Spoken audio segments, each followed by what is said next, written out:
Hello everybody, मैं Rajesh Sharma, faculty computer science, government college Nasirabad. आप सभी का एक बार फिर से स्वागत करता हूं हमारी सी लैंग्वेज की क्लास में। जैसा कि हमने पिछली क्लासेस में इफ़ और इफ़ एल्स स्टेटमेंट के बारे में जाना और उसके जो अलग अलग वेरिएशंस हैं, जैसे नेस्टेड इफ़ और आपका जो है लैडर इफ़ एल्स, उसके बारे में चर्चा करी और किन परिस्थितियों में उनका हम इस्तेमाल करते हैं उसके बारे में जाना। तो हम एक चीज़ और देखेंगे आज कि जो सी लैंग्वेज में है उसमें एक ऑपरेटर है जो इफ़ एल्स जैसा काम जो है वो आपका कर सकता है, या कहीं ना कहीं कह दीजिए कि एक ऑपरेटर के थ्रू जो है वो आपका इफ़ एल्स को इम्प्लीमेंट किया गया है। उस ऑपरेटर को जैसा कि आप स्क्रीन पे देख पा रहे हैं कि उसको हम कंडीशनल ऑपरेटर कहते हैं। तो कंडीशनल ऑपरेटर जो है वो कहीं ना कहीं आपका सिमुलेट करता है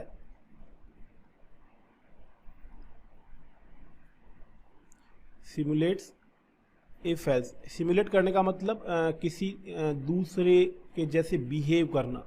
जब हम कोई एक चीज़ है उसके जैसा दूसरी कोई चीज़ बनाते हैं या उसका मॉडल बनाते हैं इस तरीके से कि वो दूसरी चीज़ के जैसे बिहेव करे, तो हम बोलते हैं सिमुलेशन है। तो एक तरीके से आप कह सकते हैं जो कंडीशनल ऑपरेटर है वो एक सिमुलेशन है इफ एल्स का। अब दूसरी चीज़, ये आपका एक टर्नरी ऑपरेटर है। टर्नरी ऑपरेटर कहने का मतलब मेरा ये है, क्योंकि अगर आप ऑपरेटर्स को देखेंगे तो सी लैंग्वेज में आपके तीन तरह के जो ऑपरेटर्स होते हैं। एक यूनरी जिसमें केवल एक ही ऑपरेंड होता है, दूसरा बाइनरी जिसमें दो ऑपरेंड्स, और तीसरा टर्नरी जो कि एकमात्र टर्नरी ऑपरेटर है, वो है कंडीशनल ऑपरेटर। मतलब आपका जो ऑपरेटर है वो कितनी वैल्यूज़ को प्रोसेस करता है, कितने डाटा को प्रोसेस करता है। जो केवल एक डाटा को प्रोसेस करते हैं वो यूनरी, जो दो डाटा को प्रोसेस करते हैं बाइनरी, और जो तीन डाटा को या तीन वैल्यूज़ को कहीं ना कहीं प्रोसेस करते हैं या काम में लेते हैं ऑपरेशन में, उसको हम बोलते हैं टर्नरी। तो सी में कंडीशनल ऑपरेटर जो है वो एकमात्र आपका टर्नरी ऑपरेटर है। अब ये जो टर्नरी ऑपरेटर है तो इसमें तीन वैल्यू हम देंगे कैसे? तो यहाँ पे जो इसका सिंटैक्स है, अगर उसको हम देखें तो जो सिंटैक्स है वो कुछ इस तरीके से है कि यहाँ पे तीन एक्सप्रेशन से expression 1, then question mark, then दूसरा एक्सप्रेशन देंगे हम एक्सप्रेशन 2, देन कॉलन, और लास्ट में एक्सप्रेशन 3। ये जो है ये आपका सिंटैक्स है टर्नरी ऑपरेटर का। यानी कि इसके अंदर हमको तीन एक्सप्रेशन देने हैं, एक जो क्वेश्चन मार्क से पहले है, दूसरा जो क्वेश्चन मार्क के बाद में और कॉलन से पहले है, और तीसरा जो क्वेश्चन मार्क कॉलन के भी बाद में है। तो इसको हम बोलते हैं कंडीशन।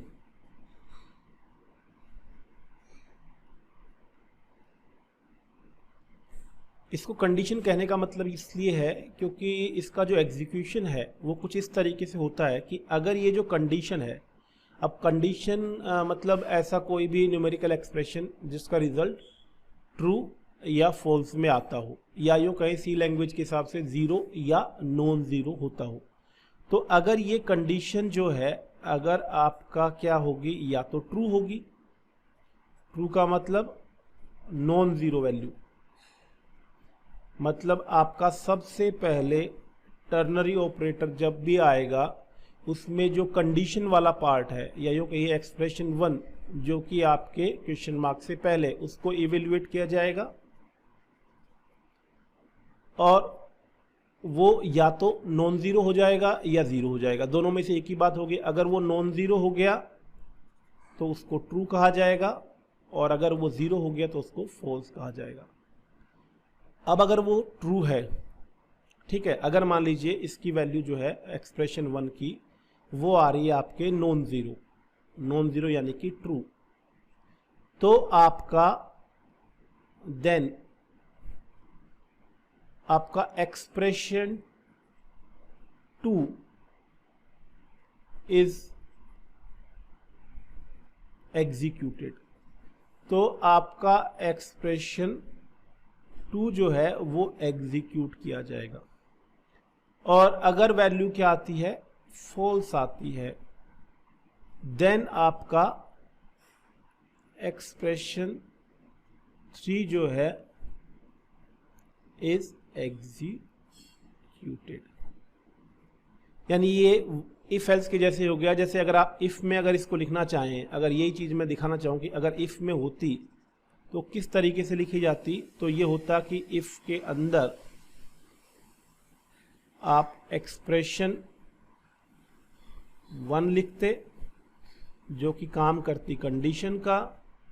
देन इफ पार्ट के अंदर जो है वो आप एक तरीके से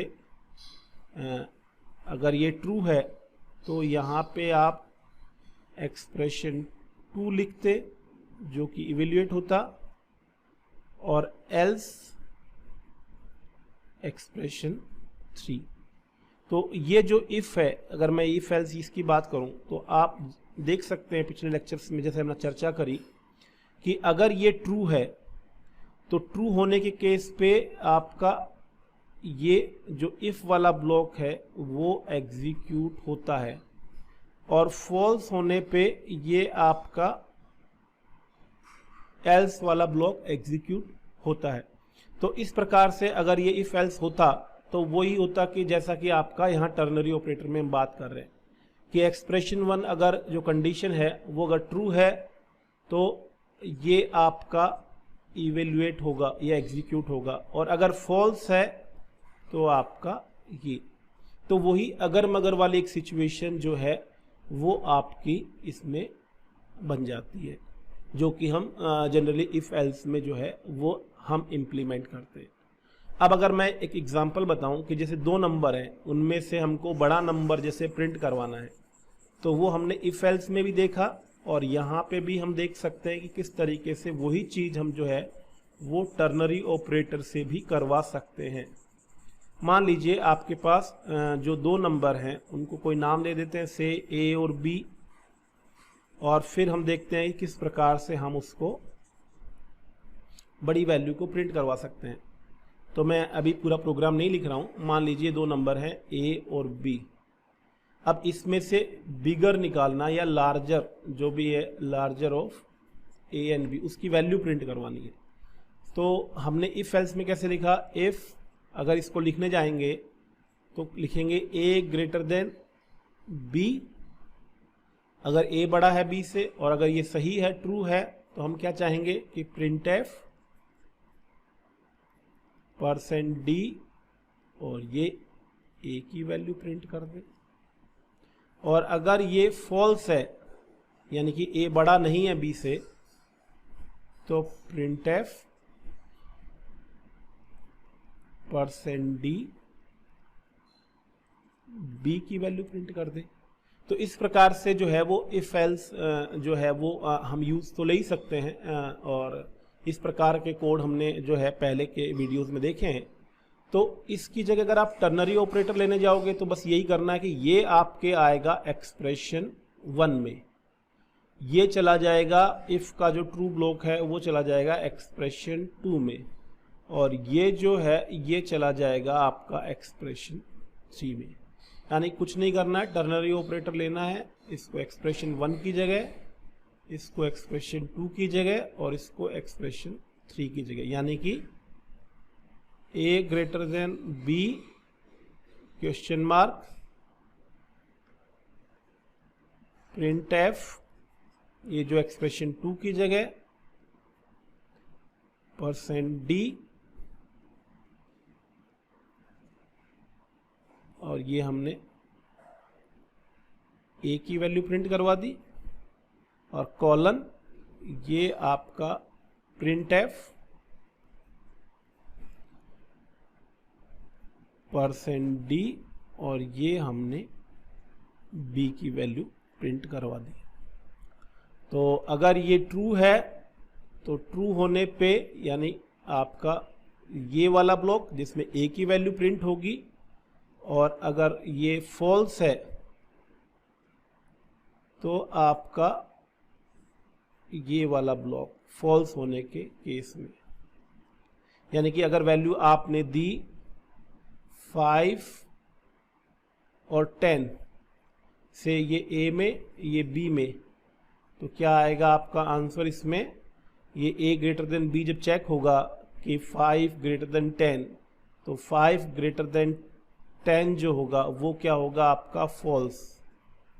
और जब फॉल्स होगा तो आपका ये वाला हिस्सा एवेल्युएट होगा जिसके तहत बी प्रिंट किया जाएगा। तो प्रिंट क्या होगा, बी, यानी कि 10 इज प्रिंटेड। और इसी प्रकार से अगर आप उल्टा दे दें से ये 10,5 ए और बी में, तो 10 बड़ा है 5 से, तो ये क्या हो जाएगा आपका ट्रू, ये सही है। तो आपका ये वाला जो वर्जन है, यानी कि जो क्वेश्चन मार्क और कॉलन के बीच में वो होगा, और उस केस में आपका ए, तो यहाँ पे ए, और पहले वाले केस में चूंकि फॉल्स था तो बी। तो कहने का मतलब है कि वही आपकी बड़ी वैल्यू जो है वो प्रिंट होगी, लेकिन काम करने का जो तरीका है वो फिक्स रहेगा कि आपका कंडीशन पहले चेक की जाएगी, और कंडीशन को चेक करने के बाद उसके ट्रू या फॉल्स या यूँ कहिए नॉन ज़ीरो या ज़ीरो होने के आधार पे उसमें आगे वाला जो एक्सप्रेशन 2 या एक्सप्रेशन 3 में से कोई एक इवेल्युएट या एग्जीक्यूट होगा। तो इसको हम बोलते हैं आपके सी लैंग्वेज में कंडीशनल ऑपरेटर भी कहते हैं, टर्नरी ऑपरेटर भी कहते हैं, लॉजिकल ऑपरेटर भी कहते हैं। तो ये जो है वो कई नामों से जाना जाता है, और ख़ास बात यही है कि ये आपके 3 ऑपरेंड लेता है और कहीं ना कहीं इफ एल्स को एक छोटे लेवल पर सिमुलेट करता है।